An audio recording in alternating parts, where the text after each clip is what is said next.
Okay, I'm going to show you how to upload spreadsheets into the Reputect software. Now there's two places you can go to upload.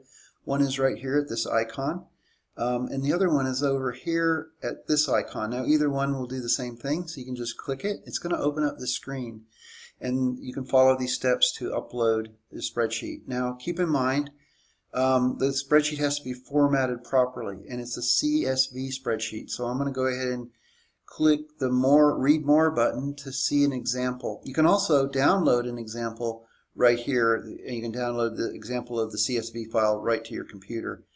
But let's go ahead and look to see how this spreadsheet needs to be formatted.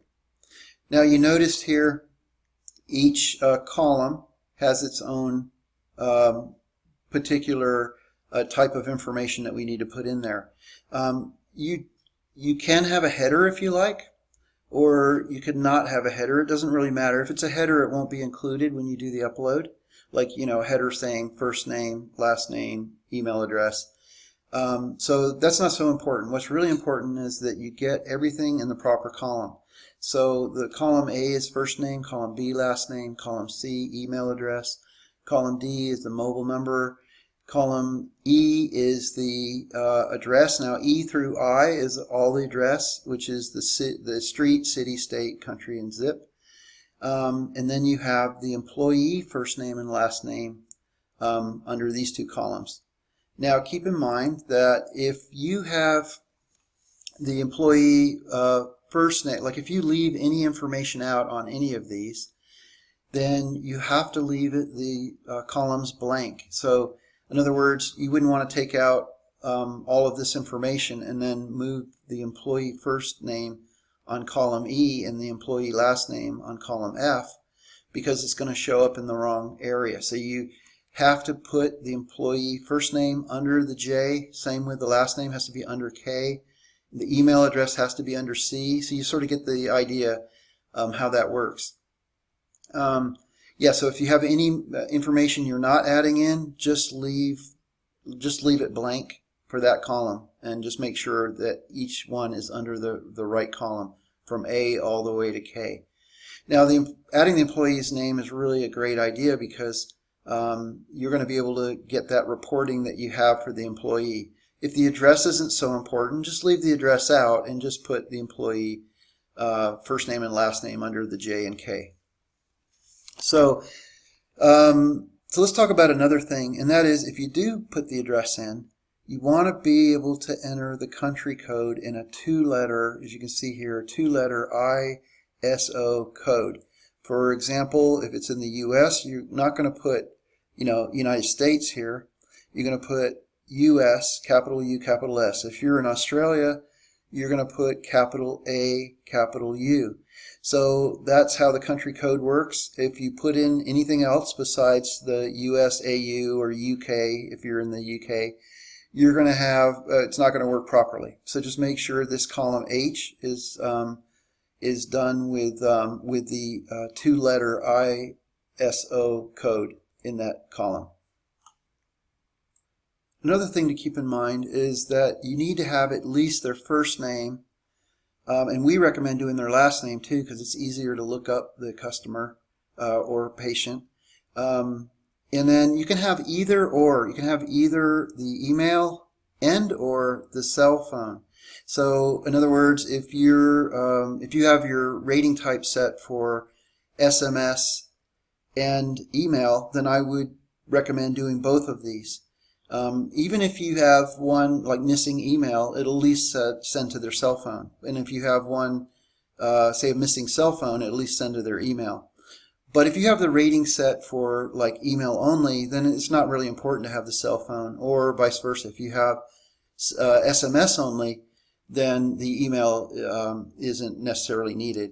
We always recommend doing both, email and SMS rating type in your settings, because that way you're covering both bases. Plus, if you go ahead and you send them out an SMS and or an email, and they go ahead and they don't give you an online rating or online review, but they do give you some positive feedback, then if you have their email address in there, it will send another email with all the links in it to give them another opportunity to click that link and to leave a review on one of your promoted review sites. Another thing to keep in mind is the first name and last name, especially the first name. You want to make sure that the first name is a capital letter and then the rest of it lowercase, because this is what's going out to, this is actually being used in your correspondence with, if you're doing email. So in other words, if you're sending an email out to them, it's going to say, "Hi Sally" or "Hi David." And when that goes out, if you have like all lowercase, it's going to look very unprofessional. And also, if you have all uppercase, it's going to look very unprofessional too, like it's been machine generated or something off of a list. So you always want to make it real. You want to make sure it says, "Hi, say David" with capital D, and it just looks more natural. Another thing the system's a little funny about is putting any symbols in the name columns A and B. Like some names might have a dash in them or something like that. Don't put any symbols in, because the system does not like that. Like if you even put Mr. with or Mrs. with a dot at the end after Mr. or Mrs., the system does not like that, and it will reject the contact from going into the system. So make sure that all symbols, dashes, dots, or anything are taken out of this information, and then you should be fine. And a very important thing, now if you're in the US, when it comes to putting in your cell or your mobile number, you want to make sure that you put in the mobile number without any symbols in there as well. So you just want to put in the numeric value, so just put in numbers only and no symbols at all. If you are outside of the US, what you want to do then, and I'll give an example, say for Australia, you want to put the plus sign first, which is a symbol. You want to put the plus sign and then the country code, and for Australia would be 61, and then the rest of the mobile number. Now in Australia, mobile numbers always start with 4, or sometimes you might say 04, but you don't have to put the 0 in. So you would just put the 4 and then the rest of the number. So in other words, the full number would be, if you're in Australia, would be a plus symbol, and then 61, and then 4, and then the rest of the phone number without any other symbols in it. So that's going to give you the best results on entering them in outside of the US. Now let's move over to the page where we enter them in this pop-up here.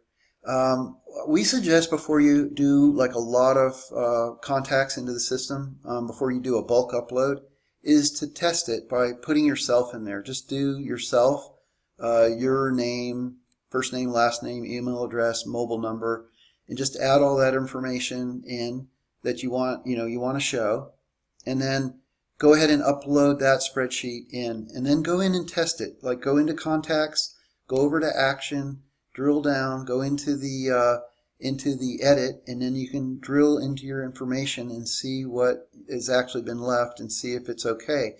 If everything checks out okay, then you're good to go to do a bulk upload. Now if you have your spreadsheet with all the information in it that you're going to be uploading, you may have downloaded this information from, say, a CRM or dental management platform. What you want to do is to take that spreadsheet, make all the changes like I just mentioned earlier on that spreadsheet, and you want to save it, say, to your desktop or somewhere in your computer as a CSV file. Now, I highly recommend not opening up that CSV file, because what it can do is later it can cause problems with when you try to reopen it again and then you resave it, it can strip out a lot of information. And this is especially true if you're in the, if you're, say you're in Australia or another country and you have that plus symbol before the phone number, it will strip that phone number out. So once you save that file, you get it to the way you want it, and you save that spreadsheet as a CSV file somewhere on your computer, just don't open it again. And just when you go to upload it in here, you want to just go in there and upload it. So upload it as is. You know it's correct because you've just checked it. Just make sure you're uploading the proper file, and then you shouldn't have any problems at all. But like I mentioned earlier, if you try to open it up and make any changes and resave it, it can strip out, or it can create a lot of funny situations that could mess up the data. So let's go ahead and look how this all works. When you go to upload, you want to click here, and most of the time you're going to do immediate. However, the system does have a drip feed feature, which is really nice to use, especially if you're first starting out. But we don't recommend drip feeding more than 30 days. But you wouldn't go all the way down here and do 30 days, like past 30 days. What you would do, what this does is you would, say you take a list that's, say it's 100, you have 100 on the list. What you do is if you do immediate, it will put all 100 in there, which is okay. But if you want to break that up and drip feed them, like say you have a large list of 1,000, you can actually do that over 10 days. And what it will do is it'll take that 1,000 and it will break it down and drip feed 100 over 10 days. If you set it for 20 with that 1,000, then it will do like 50 every day for 20 days. So you sort of get an idea how that works. And like I said, you don't want to go back. You don't want to go past 30 days because that's an awful lot to do at that at that point. But what you're going to do now is just say I have permission to send them. You want to also click this box. This is very important to click both of these because it will enter them into the sequence. If you don't click this box, it will put them into the system, but it won't send out any feedback request. And now what you do is just simply click the upload a file. You search for the file on your computer, and then you click on that file. As soon as you click on that file, it's going to go ahead and enter them into the system. So they will go ahead and send them out right away. So I'm not going to do it right now on this test one, but if everything is okay in your spreadsheet, then like I recommended, do a test first to make sure it's working properly.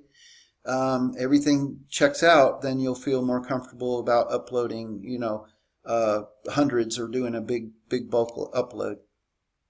So that's pretty much it. If you have any questions, make sure you get a hold of us using our chat or going to our support on our website. We're always here to help. If you go in, you can see right here, we're going to answer a lot of your questions in this support just by going here and typing it in. Another one that you want to watch with this is the Contacts Manager. There's some information about uploading. Also talks a little bit about manual uploading too. It's understanding your Contact Manager. So this is a good one to also understand how the Contact Manager works and how to upload individual ones as well. So hopefully that helps, and we'll talk to you later. Thanks.